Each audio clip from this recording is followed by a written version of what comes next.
चटपटी मज़ेदार फ़िश बनाने के लिए 1 चम्मच हम लेंगे धनिया साबित ही शामिल कर दें। हाफ़ टी स्पून इसमें जाएगी अजवाइन की।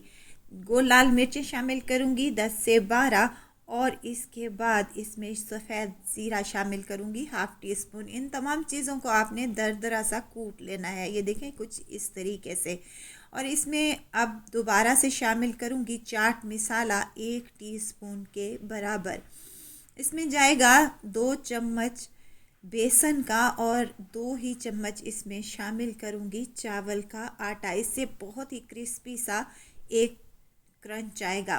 मिक्स कर लें अच्छे तरीके से। अब फिश को मैंने सबसे पहले तो वॉश कर लिया था और उसके बाद इसमें नमक, लाल मिर्च और हल्दी का इस्तेमाल किया था और इसको लगाने के बाद मैरिनेशन के लिए आधे घंटे के लिए मैंने छोड़ दिया था। और उसके बाद फ़िश को ये तमाम मसाला लगा लें और लगाने के बाद साइड पर रख लें।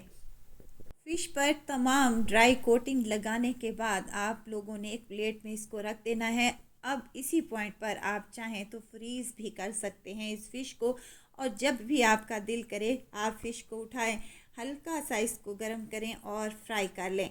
यहाँ पर मैंने पैन में ऑयल को गर्म करने के लिए रख दिया था। ऑयल हल्का सा ही गर्म हो जाए तो आपने फ़िश को इसमें डाल देना है और साइड से इसकी चेंज करते हुए इसको अच्छे तरीके से पका लेना है। अच्छा, मीडियम फ्लेम पर आपने फ़िश को फ्राई करना है। हाई फ्लेम पर करेंगे तो ऊपर वाला मसाला जो है हमारा वो जल जाएगा और बेहतरीन सा हमारा फ्लेवर नहीं आएगा। टेस्टी सी अगर फ़िश खानी है तो मेरी इस रेसिपी को आप यूट्यूब चैनल पर देख सकते हैं। बहुत ही इजी तरीके से मैंने वहाँ पर फ़िश को तैयार किया है जो कि बहुत ही मज़े की बनती है। घर पर रेस्टोरेंट जैसा जायका चाहिए तो मेरी इस रेसिपी को ज़रूर फॉलो कीजिएगा। इंशाल्लाह ताला आप लोगों को ज़रूर पसंद आएगी। और आपको अगर वीडियो ज़रा सी भी अच्छी लग रही हो तो प्लीज़ वीडियो को लाइक कर दिया करें और चैनल को सब्सक्राइब भी कर लिया करें। आप लोगों का बेहद शुक्रिया। मैंने इसे दही वाली पुदीने और धनिए की चटनी के साथ सर्व किया है।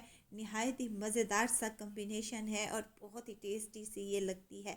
सर्दियों में गर्मा गर्म फ़िश मिल जाए तो क्या ही बात है। तो बनाएं अपने घरों पर ये मज़ेदार चटखारा फ़िश और एंजॉय करें अपनी फैमिली के साथ।